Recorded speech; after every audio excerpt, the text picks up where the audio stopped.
This entire video was just different variations of me pointing at the Hyundai Ioniq5 and saying, this thing looks amazing. Then it would be a valid video, but it's not. The Ioniq5 is so much more than that. So stick around, let's see why.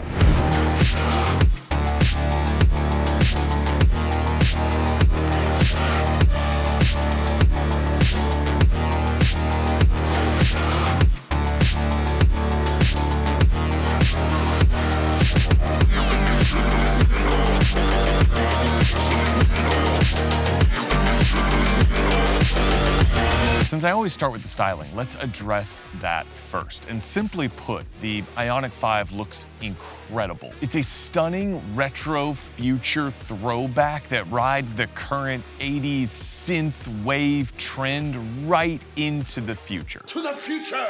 Will it look outdated in, about 10 years? Who freaking cares? This thing looks stupendous. And you know what? It's not a fluke. It's not a fluke. If you're not getting that from Hyundai and Kia at this point, it is most certainly not a fluke. Did you see their Indy video?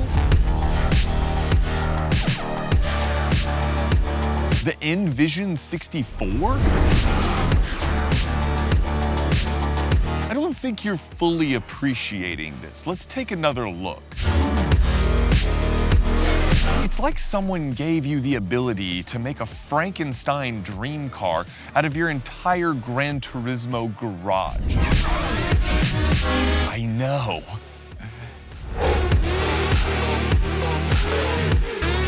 I know.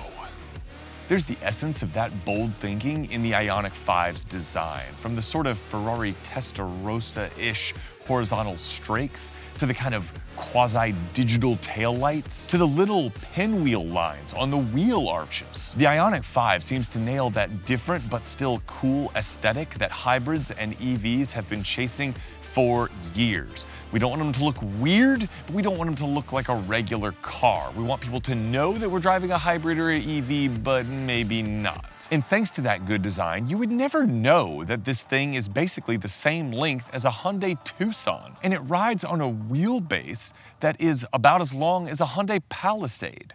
It's true. Just look at this front end, and look at this back end, and look at this profile, and look at this angle. Oof, look at this angle. If the Volkswagen ID.4 is a lump of emotional sadness, and the Tesla Model Y looks like one of those African toads that buries itself in the mud and then waits like 6 years for rain, then the Hyundai Ioniq5 looks like something straight out of Dinosaurs. You didn't know that was a thing, did you? But it is a thing. It was a thing. Now you want to know about it, don't you? The 80s were awesome. As for the powertrain, well, there's sadly nothing really to see here, not even a frunk, which, if I'm being honest, is one of the Ioniq5's main drawbacks. You get this little mailbox or something. But in this all-wheel drive model, the two electric motors combine for an output of 320 horsepower and 446 pound-feet of torque, which is good for 0 to 60 in about 4.5 seconds. So the Ioniq5 is pretty quick, faster than most cars you're likely to pull up next to at a stoplight. Fair warning, most cars. Remember, EVs make instant torque, so from behind the wheel, the Ioniq5 feels even faster than it really is. Speaking of behind the wheel. So it strikes me about the Ioniq5 from the start, right when you sit down, right when you get behind the wheel, is the adjustability of the EV driving experience. And I think that's important because I think that makes this an incredibly approachable EV for someone who might be adopting the lifestyle for the very first time. There are 6 different region options that you can access by using the paddles here on the steering wheel. And that includes one pedal driving, which is what I have it equipped with right now, as well as just completely regular driving. So you can set up to just straight up coast like a regular car. It also has a smart pedal feature where it sort of figures out what style of driving you're doing and tries to apply the appropriate amount of regen, but I just left it in one pedal. That's my favorite. I'm not trying to be EV snooty or anything, but I don't really see the point of having an electric vehicle if you're not going to put it in one pedal driving most of the time, because one pedal driving rules. I loved it when I had the Mustang Mach-E GT, I think this might even be a smidge better, if I'm being honest. I think the Ioniq5's one-pedal driving is just seamless. It just makes the experience so incredibly easy. It also makes the throttle really easy to modulate.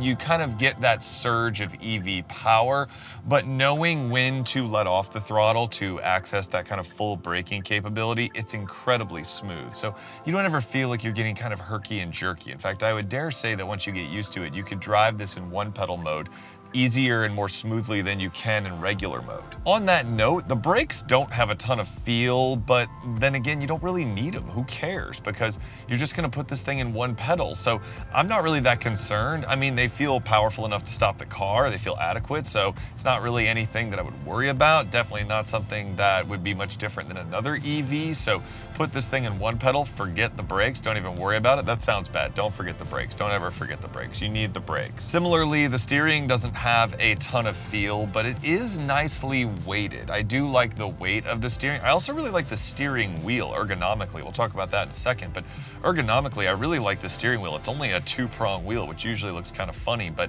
I really like everything. I like the way everything feels in here in general, but I really like the steering wheel. It's actually a little bit kind of thick and sporty. It's got big hand grips on it, so I appreciate them for giving it an equally interesting steering wheel to the interesting design. Now, something you might be wondering about in this EV, because it is sort of a daily driving everyday EV, is what's the ride quality like? Well, it's pretty soft, and not in a bad way. It's soft in a comfortable way.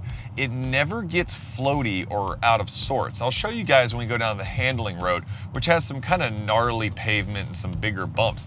The Ioniq5 handles that really well. I think the EV6 might be a little bit more kind of sporty in the spring and damping, but this one is more comfortable. And if this was going to be my daily driver, I might prefer this, to be honest, because it is very comfortable, but you don't get that wallowy sense. It stays under control. I mean, it's a heavy car, but the comfort in the suspension is appreciated. Also, that's impressive considering this thing rides on 20-inch wheels, and they're the Aero style wheels. I don't care what they're called, they look great, but they're 20-inch wheels, so they're not small, and the tires are, you know, harder for longevity and low rolling resistance, so it's not, shouldn't be as comfortable as it is. Here we go over the first bad patch on the handling road, and I mean, that's really well done. I mean, that's well done for any vehicle. That's well done for a luxury vehicle. I mean, this thing is just absorbing the road. That's the best way to put it.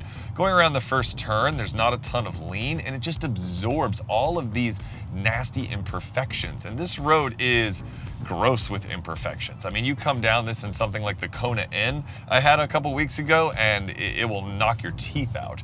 This thing is just gliding down the road, better than the Infiniti QX55 that I just tested. So check those reviews out for kind of a ride handling comparison, but this thing is as comfortable as almost anything I've had down this road. It also avoids head toss. You feel very controlled as you go down. Big bump, you can't even barely register the big bump. So I am incredibly impressed with the ride quality, the comfort, but also the control that they've baked into the Ioniq5. Now, what about from behind the wheel? Well, these seats are comfortable, but I'm having a little bit of an issue with them. They're kind of getting into my lower back a little bit, and let me qualify that by saying I'm 6.5 feet tall. So if you want to know what a really tall person looks like in this car, here you go. Plenty of space, but I also have like mad scoliosis going on, and so I'm always a little critical of car seats. The ones that are just absolutely superb, like the Lexus F Sport seats and stuff like that,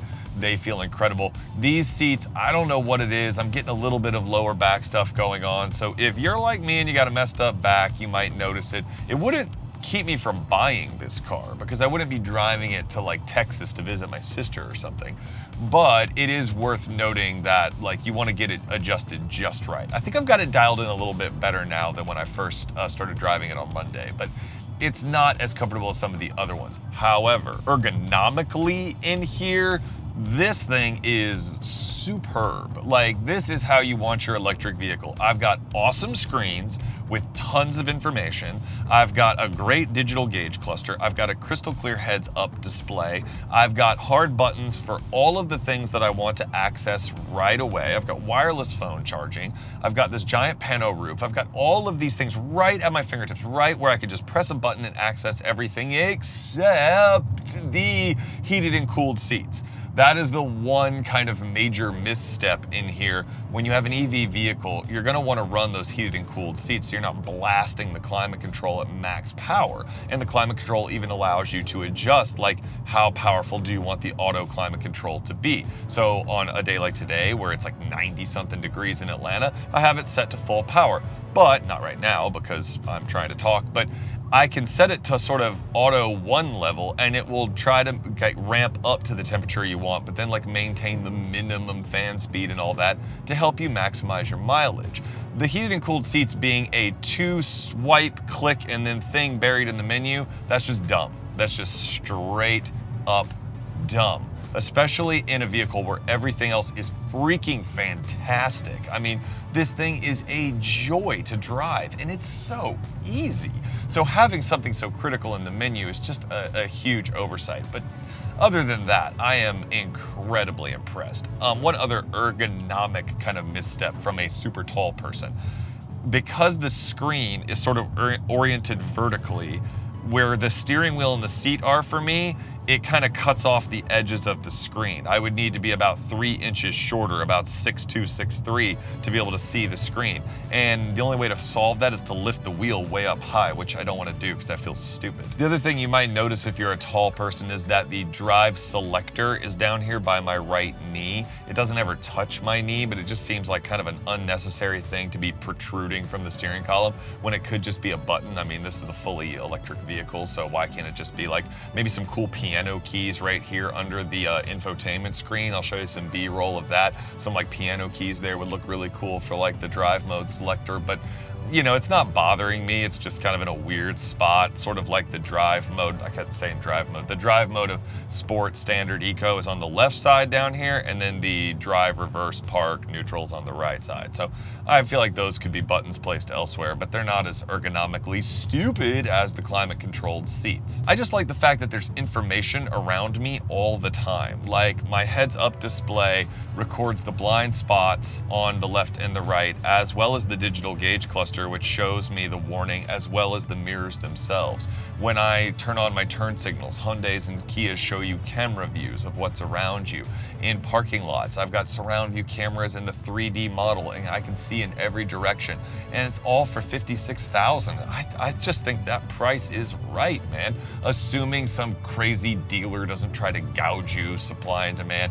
Freaking dealers just need to go away. If you work at a dealer and you're watching this, like, this stuff gotta stop, man. It's gotta stop. But anyway, that's a rant for another video. Oh, and by the way, my favorite mode, my favorite way to drive this thing is in sport mode, but with one pedal driving on, because then I can just sort of trundle around with maximum efficiency, but the throttle pedal is just a little more sensitive. You get that extra sensitivity in sport mode. And then if you want, and someone pulls up next to you, and let's say they're kind of goading you with their like, oh, we're driving an EV vehicle, it's not a Tesla, I bet it's not fast.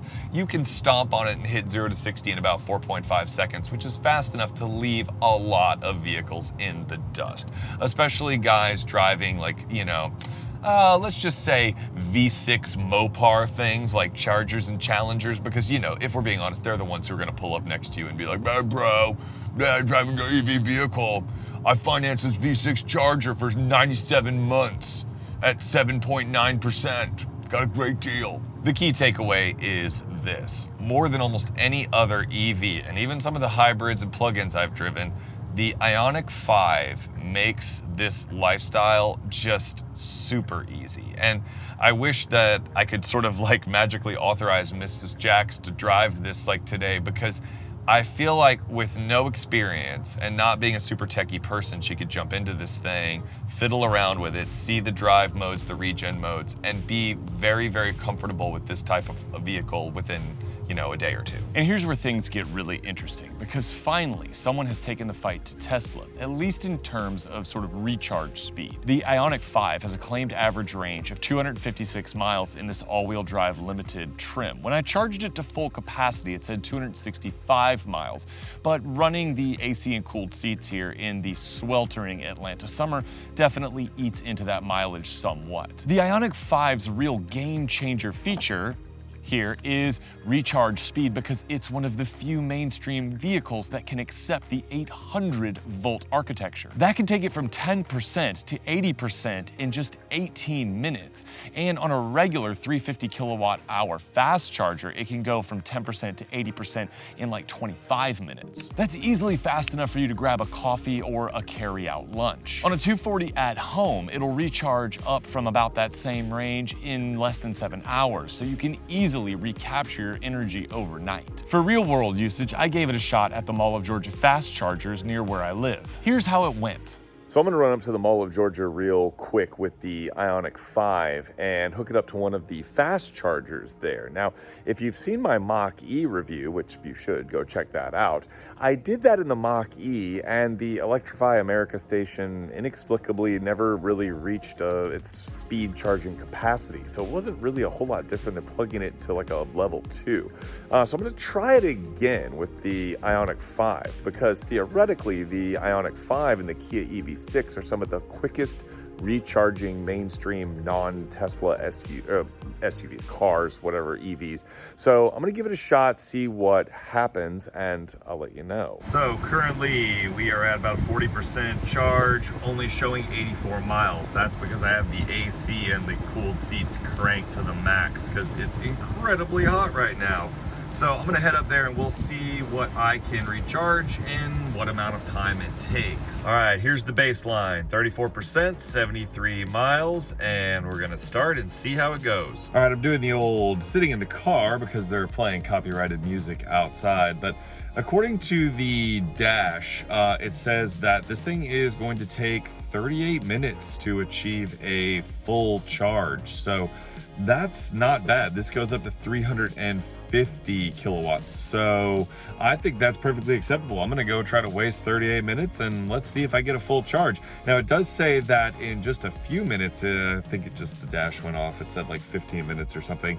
I could get an 80% charge. So that's pretty darn good. I'm gonna be back in 38 minutes and let's see if that's true. A few moments later. All right, I was gone longer than I intended thanks to a long Starbucks line, but when I got back, it said 35 minutes to 100% charge, and that cost me $11. And now, as you can see here, that's 100% with 265 miles with my AC pumping as it is right now. Oh, hey, breaking in real quick here. I am stuck in terrible traffic because with my whole little how long does it take to recharge experiment, I sort of miscalculated rush hour. And one of the nice things about being in an EV is that I've wasted almost none of the power that I just got from that supercharger experience. That is a big difference between those and combustion engines where I would literally just be exploding all my fuel into the atmosphere. And in this case, it's only using the bare minimum to run the air conditioner. So that's a win in my book. Not bad at all, and easily the most convenient and capable recharging experience that I've had yet with an electric vehicle. Keep in mind that all of those claimed times are faster than what a Tesla Model Y can manage. And Tesla Model Y owners might be a little bit jealous in here as well. While most Tesla Model Ys are about as luxurious as a Turkish prison, this is English courage. the Ioniq5 spoils you with comfortable seats, semi-luxurious materials, and excellent fit and finish. Huh? Tesla owners? How about that fit and finish? It's nice, right? It's nice. Fit and finish? You like that? You get everything that you could possibly want, and more crucially, it's all available at the touch of a button. Well, except for the heated and cooled seats and the heated steering wheel, which for some unknown and idiotic reason is buried in the infotainment menu. Stupid. But other than that, every other critical function is available at the press of a button. So try finding that in a Tesla. You've got a panoramic sunroof, wireless charging, a really nice surround view camera and parking sensors, as well as a head-up display with sort of a new augmented reality version of Hyundai and Kia's navigation system, which is super cool. That's paired, of course, with Hyundai's highway driving assist, which is one of the best adaptive cruise control systems on the market, and there are no less than 3 places where you can check your blind spots on this limited trim model. It appears in the head-up display, it appears in the gauge cluster, and it appears on the mirrors. It'd be really hard to crash into somebody in this car. And along with Hyundai's typically excellent infotainment system, you also get a ton of EV information. You get multiple places to check your percentage, to check your remaining range. You get access to navigation, and you can plot courses to available chargers. You have a ton of info that is designed to make the EV experience as sort of comfortable and, let's say, reassuring as possible. Oh, and it's all coming through a super cool digital gauge cluster. I really like how Hyundai has just sort of taken some of their existing tech and just modified it and made it look even better. The way it's presented here in these 2 screens, top notch. Want more space for people than both the Ford Mustang Mach-E and the Tesla Model Y? Well, the Ioniq5 has you covered. You get more room no matter where you're sitting thanks to the Ioniq5's extremely generous wheelbase. However, there is one drawback. The Ioniq5 has just under 27 cubic feet of cargo space, which is slightly less than the aforementioned Mustang Mach-E and Tesla Model Y. However, if you fold the rear seats down, then the Ioniq5 is on par with both of those vehicles. But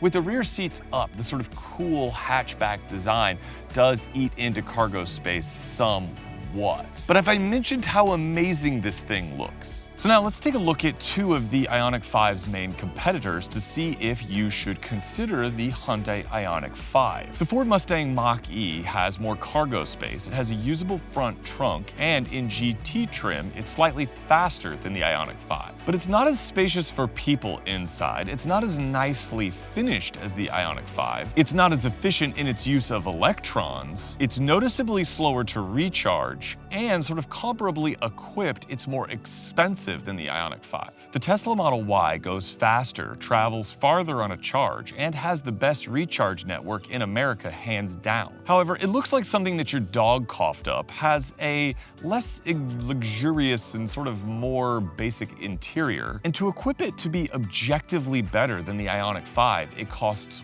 way more money. To get all of the Tesla Model Y's sort of autonomous driving systems or future updates for autonomous driving systems pushes the Model Y's price past $81,000. This is $56,000. Is the Model Y a $25,000 better car? Yeah, that's a big nope. And what about when it comes to convince you to switch out of your normal car and adopt the fully EV lifestyle? Well, Hyundai is trying really hard to do so, offering you 2 complimentary years of free charging on the Electrify America network, as well as an optional 120-volt adapter, so you can basically turn this thing into a giant power bank and run like appliances, like TVs off of it. And to top things off, it has Hyundai's 10-year, 100,000-mile warranty to give you as much peace of mind as possible. Having driven the Ioniq5 for a week with no 240 level 2 home charging option, having to charge on just a regular outlet, I can assure you that living with this thing is as painless as it can possibly be. Yes, the charging infrastructure still needs to build out more, but honestly, I took it to a supercharger one time and that got me through the rest of the week with no worries at all. Is this ready to be your only vehicle? Is it ready to be road trip worthy? Well, the car is, but the network isn't quite there yet. Will it be? Well, I think so in the near future, especially if places like Racetrack, Quick Trip, Buc-ee's, Wawa, if they start building out chargers, as some of them have said they're going to, then that could be the beginning of the end for the good old internal combustion engine. No matter how hard people want to rage against the dying of the light, based on fire, little explosions, whatever. As for a daily driver, this one is extremely tough to beat. I love the Mustang Mach-E GT when I had it. Go check out that review. I fawned all over it. But if I'm being honest with you guys, and I always try to be, this thing is maybe even more painless to live with on a daily basis.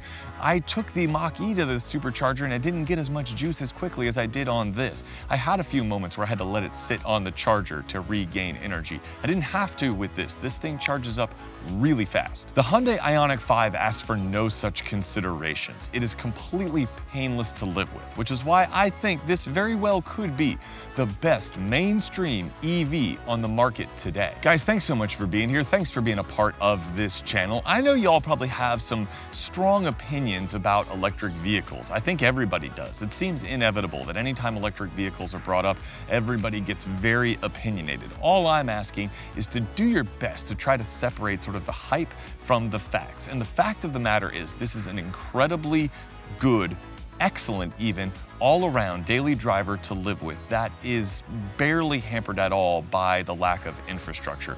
Would you take this on a long vacation? Probably not. But if you had another car and this was your main daily driver, this is the way to go. I said it when I had the Mustang Mach-E. This one is even better. I promise you that. I adored my time with this vehicle, and I would think very strongly about purchasing one myself. And there can be no better endorsement than that. This is my current favorite EV until something else comes along and beats it. So I hope you found this informative. If you did, please consider sharing it. Please consider liking it. Please consider subscribing to the channel if you'd like to join this community. And until next time, drive safe. I'll see you in the next video. Peace.